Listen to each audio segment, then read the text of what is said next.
샬롬 샬롬 샬롬 샬롬. 하나님 사랑합니다. 여러분 저 안에서 사랑합니다. 민수기 17장 말씀입니다. 1절에서 11절. 역경의 터널을 지나는 지혜는 과연 어떤 지혜일까요?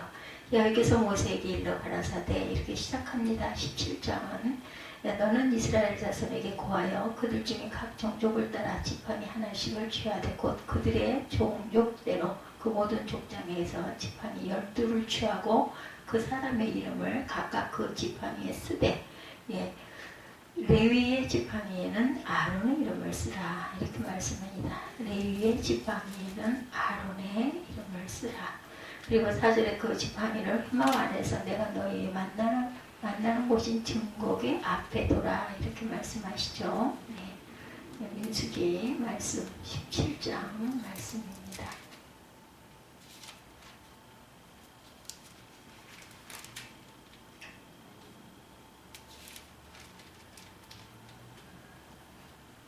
(5절에) 내가 택한 자의 지팡이에는 쌀이 나리니 이것으로 이스라엘 자손이 너에게 대하여 원망하는 말을 내 앞에서 그치게 하리라. 이것으로 백성들이 나를 원망하는 말을 내 앞에서 그치게 하겠다. 모세가 이스라엘 자손에게 말하매 그들의 지휘관들의 각 지파대로 지팡이 하나씩을 그에게 주었으니 그 지팡이가 모두 12이라. 그 중에 아론의 지팡이가 있었더라. 모세가 그 지팡이들을 증거의 장막 안 야훼 앞에 두었더라. 이튿날 모세가 증거의 장막에 들어가 본즉 레위집을 위하여 낸 아론의 지팡이에 우미 돋고 순이 나고 꽃이 피어서 살구 열매가 열렸더라. 모세가 그 지팡이 전부를 야훼 앞에서 이스라엘 모든 자손에게로 가져오매 그들이 보고 각각 자기 지팡이를 집어들었더라. 야훼께서 또 모세에게 이르시되 아론의 지팡이는 증거의 앞으로 도로 가져다가 거기 간직하여 반역한 자에 대한 표징이 되게 하여 그들로 내게 대한 원망을 그치고 죽지 않게 할지니라. 모세가 곧 그같이 하되 야훼께서 자기에게 명령하신 대로 하였더라. 이스라엘 자손이 모세에게 말하 이르되 보소서 우리는 죽게 되었나이다. 망하게 되었나이다. 다 망하게 되었나이다. 가까이 나아가는 자 곧 여호와의 성막에 가까이 나아가는 자마다 다 죽사오니 우리가 다 망하여야 하리까. 이스라엘 민족이 출애굽을 해서 별별 고난과 역경을 겪으며 가나안을 향해 가고 있던 중에 큰 역경이 다가오죠. 고라와 다단과 아비람이 족장 250명을 선동하여서 모세를 향하여 대적합니다. 그들이 와서 모세와 아론을 거스려 그들에게 이르되 너희가 분수에 지나도다. 회중이 다 각각 거룩하고 야훼께서도 그들 중에 계시거늘 너희가 어찌하여 야훼 총의 위에 스스로 높이느뇨 말하죠. 16장 3절에 이렇게 말씀하고 있습니다. 얼른 보면 모세를 향한 공격 같지만 모세는 하나님의 선택해 놓은 자들이기 때문에 그것은 하나님을 대적하는 격이 되죠. 하나님의 인도를 받아서 하나님이 예비하신 가나안을 향하여 가는 이스라엘이 하나님을 대적하게 되었으니 정말 큰 실수가 아닐 수 없습니다. 모세는 하나님께 기도하고 그들을 향하여 내일 향로를 들고 하나님의 성막으로 나오라고 명하죠. 온 민족과 모세와 고라 일당의 성막에 모이자 하나님은 지진을 내어 고라 일당을 멸하시고 향로에서 불이 나오게 하셔서 고라의 추종자들을 불에 살라 죽게 하심으로 하나님의 심판이 끝이 납니다. 그러나 백성들은 여전히 모세 때문에 고라 일당이 죽었다고 모세를 원망하고 민심이 흉흉하고 백성들에게 전염병이 돌아서 14,700명이 죽었어요. 그렇죠? 이스라엘에게 최고의 위기가 옵니다. 민심은 땅에 떨어지고 불안과 불신앙이 백성 중에 가득하게 되어서 이스라엘은 한 발짝도 가나안을 향하여 가지 못하게 되죠. 그러자 하나님은 모세에게 모든 족장들이 자신의 지팡이를 가져다 족장의 이름을 쓰고 회막 안에 언약궤 앞에 놓아두면 내가 택한 지팡이에 싹이 나게 하겠다. 이스라엘의 원망이 그치리라. 오늘 17장의 말씀입니다. 말씀대로 행하였더니 아론의 지팡이에 살구 열매가 열리게 되었고 민족의 위기가 해결이 되죠. 우리는 이 땅에 살면서 여러 가지 위기를 당하게 됩니다. 나라가 술렁이는 나라의 위기도 경험하게 되고 교회나 우리 가정도 위기를 당하게 될 때가 있습니다. 마치 이스라엘 백성들처럼 한 발자국의 미래도 보장되지 못한 위기가 될 때가 있죠. 요즘 북한의 미사일로 인한 남북관계나 중동의 전쟁 그리고 물폭탄 같은 홍수로 인한 온 나라의 어려움, 교회와 가정의 시끄러운 문제 등으로 우리도 이와 똑같은 경험을 하게 되죠. 이때 우리가 이 역경을 어떻게 극복해야 어떻게 나아가야 할 것인가, 우리의 오늘 본문을 허락하신 줄 믿습니다. 이 말씀을 들으시고 이스라엘처럼 평안과 하나님의 축복을 체험하시는 저와 여러분들이 되시기 바라요. 우리는 어떤 길을 가야 이스라엘이 경험한 평안과 축복이 우리에게 임하겠는가? 자신을 드리는 길을 가야 되겠죠. 2절입니다. 너는 이스라엘 자손에게 고하여 그들 중에 각 종족을 따라 지팡이 하나씩 취하되 그들의 종족대로 그 모든 족장에게서 지팡이 12를 취하고 그 사람들의 이름을 각각 지팡이에 쓰되, 하나님은 모세를 통하여 12족장에게 지팡이를 회막 안에 드리라고 명하시죠. 그래서 12지파의 대표가 되는 족장들은 자신의 지팡이에 이름을 써서 하나님의 회막에 꽂아놓습니다. 당시의 지팡이는 먼 길을 가는 이스라엘 백성들에게는 자신의 분신과 같은 것이죠. 그것에 자신의 이름을 써서 드리는 것은 자신을 하나님께 드리라는 영적 의미가 담겨 있습니다. 그것을 드리자 이스라엘 백성들에게 임한 어려운 역경이 스르르 물러갑니다. 이 지혜를 깨닫고 본받으시기 바랍니다. 자신을 하나님의 마음대로 쓰시도록 드리는 자세를 가진다면 우리 앞에 어떤 문제도 다 해결될 수 있다는 것, 나를 하나님께 드려 헌신하는 자세라면 내가 어려움을 당하는 것이 어려움이 아니고 내가 아픔을 당하는 아픔이 아니게 된다는 거죠. 이스라엘 백성들이 마라라는 곳에서 쓴물을 만나죠. 3일간 물이 없다가 겨우 물을 만났는데 물이 독약같이 써서 도저히 마실 수가 없어요. 그래서 백성들이 원망하자 하나님은 모세에게 한 나무를 지시해서 그것을 잘라 물에 던져라 말씀하십니다. 그래서 모세가 그대로 행하였더니 놀랍게도 물이 달아져서 지나간 그 기나긴 갈증을 해소하는 은혜를 받게 됩니다.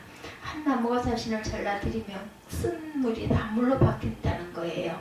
그러니 내가 이 나무처럼 나를 잘 하나님 앞에 드리는데 우리 앞에 어떤 문제가 해결되지 않겠습니까? 예, 어떤 그 차원 지방에 계신 그 김집사님이라는 분이 예수 믿고 지나 방탕하게 살아서 재산을 다 탕진했대요. 그러다 예수를 믿고 조금 남은 재산으로 새 사업을 시작하고 그 사업을 위하여 공장을 건축하게 됩니다. 그런데 모든 일이 만사불통이어서 허가를 얻는 일도 힘들었고 겨우 착공을 했지만 업자를 잘못 만나서 돈을 가지고 도망을 갔습니다. 낙심하고 있던 차에 부흥회가 열려서 만사를 제쳐놓고 부흥집회에 참석하여 낮 시간에 성경을 배우다가 자신이 잘못되었음을 깨달았대요. 자신의 것을 자기 마음대로 쓰고 살았지만 하나님께 드리는 일을 몰라서 믿음이 없어서 못했던 것을 깨닫게 됩니다. 이분이 집회 중에 이미 다 쓰고 얼마 남지 않은 부모의 유산 중에서 온전한 11조를 드립니다. 그리고 뜨겁게 회개하고 지금까지도 얼마만이라도 남게 해주신 하나님의 은혜에 감사하고 힘이 넘치는 감사의 예물을 드리죠. 생업의 위기가 사라집니다. 매출이 신기하게도 도망간 업자를 찾게 되고 일부를 보상받고 건축을 완성하고 물질의 시험을 해결받게 되었다고 합니다. 우리 하나님은 우리들이 하나님을 향하여 자신을 드리는 것을 가장 기뻐합니다. 로마서 12장 1절이죠. 그러므로 형제들아 내가 하나님의 모든 자비하심으로 너희를 권하노니 너희 몸을 하나님이 기뻐하시는 거룩한 산제사로 드리라. 이는 너희의 드릴 영적 예배니라. 자신의 이름을 써서 지팡이를 드린 족장들의 지혜를 오늘 우리가 말씀에서 깨닫죠.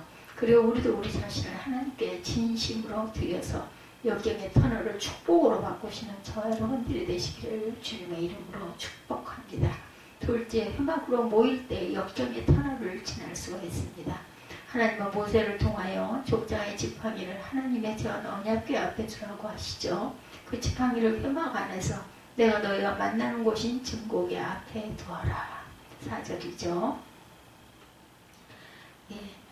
회막은 성전이고 오늘의 교회이고 언약궤는 하나님의 말씀이 들어있는 곳 성경이겠죠. 그러니까 하나님의 성전에 나와 하나님의 말씀 앞에 서서 나를 드리며 말씀에 순종하면 우리 앞에 있는 어떤 역경도 이길 수가 있겠다.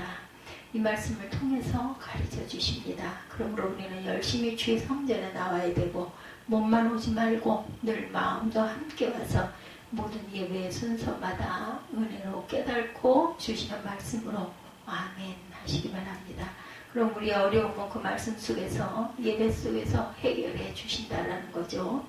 이제 우리의 예배를 바꿔야 합니다.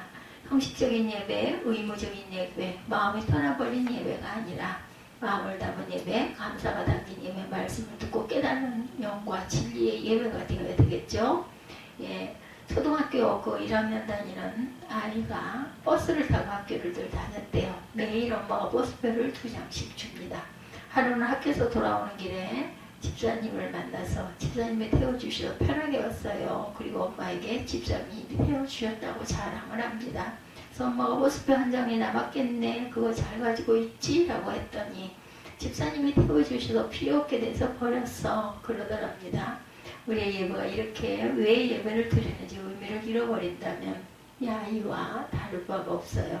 야곱의 아버지와 형을 속이고 장자의 축복을 훔칠 때까지 드린 예배는 아버지가 드리는 예배에 마지못해 참석하고 아버지가 드리는 예배를 구경하는 처지였는데 형의 낯을 피하여 루스라는 곳에 돌베개를 베고 누웠을 때 그 추운 밤을 따뜻하게 하나님께서 찾아오셔서 아침에 두려워 떨며 드린 예배, 지금까지 예배와 다른 것이죠.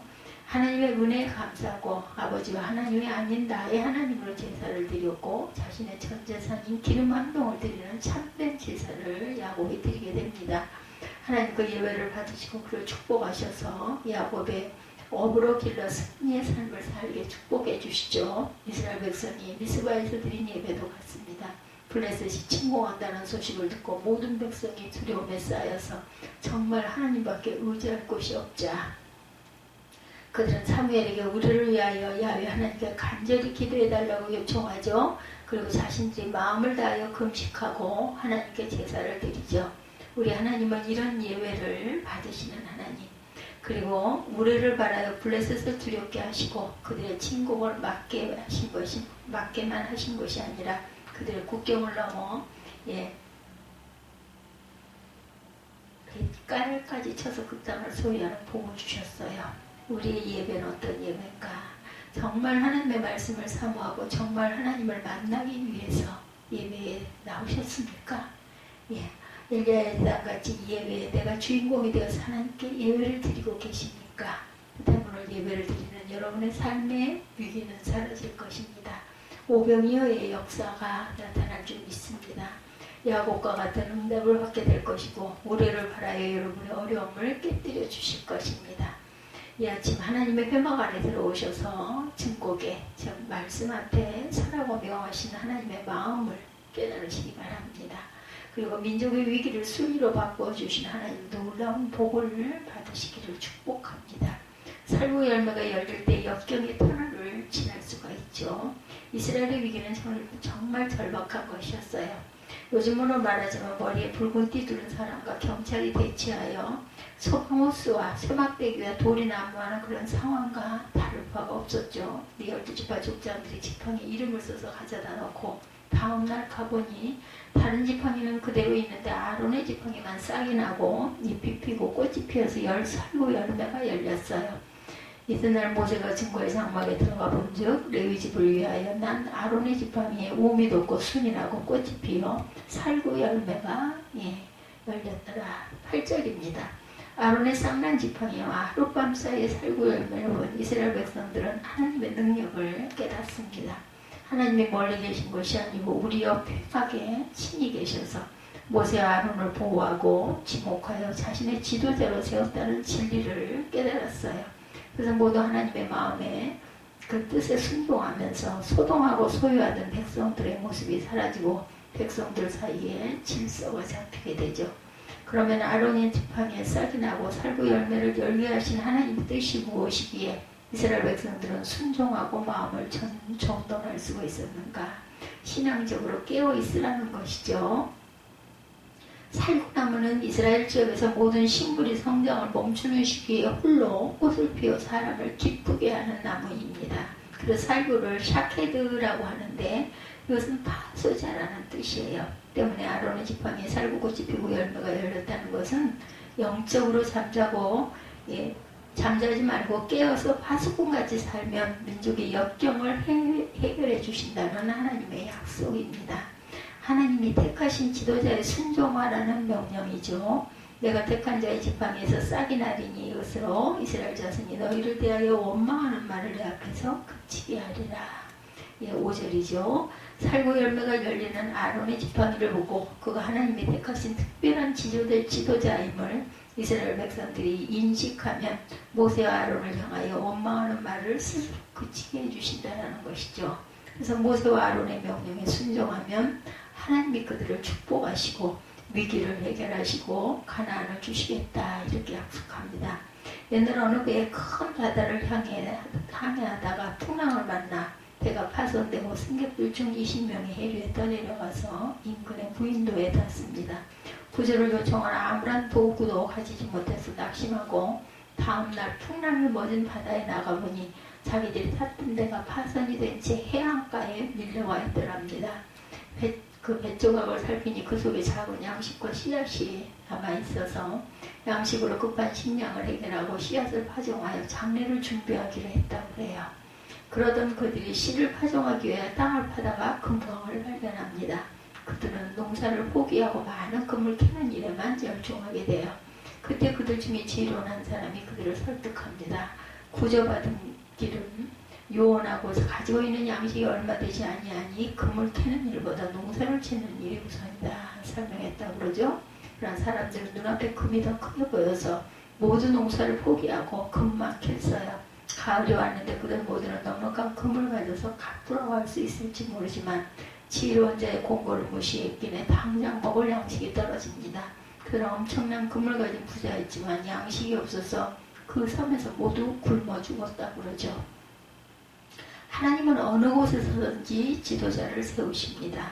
조직이 필요 없을 것 같은 무인도에서조차도 자생적으로 지도자가 생겨나게 하시고 이스라엘의 광야길에도 모세와 아론 같은 지도자를 세우셔서 그들을 의의 길, 진리의 길로 인도하시죠. 그렇기 때문에 하나님이 세우신 지도자에게 순종하고 나아가는 길은 바로 역경의 터널을 지나가는 복된 길인 줄 믿습니다. 나와 가정에 오는 역경에 순종하지 못해 오는 것은 아닌지 돌아보시기 바랍니다. 그리고 아론의 쌍난 지팡이에 살구가 열리게 하신 하나님의 놀라운 속기를 깨달은 이스라엘 백성의 지혜를 본받아서 역경을 터널을 샘물 골짜기로 만드시는 지혜로운 저와 여러분들 되시기를 주님의 이름으로 축복합니다.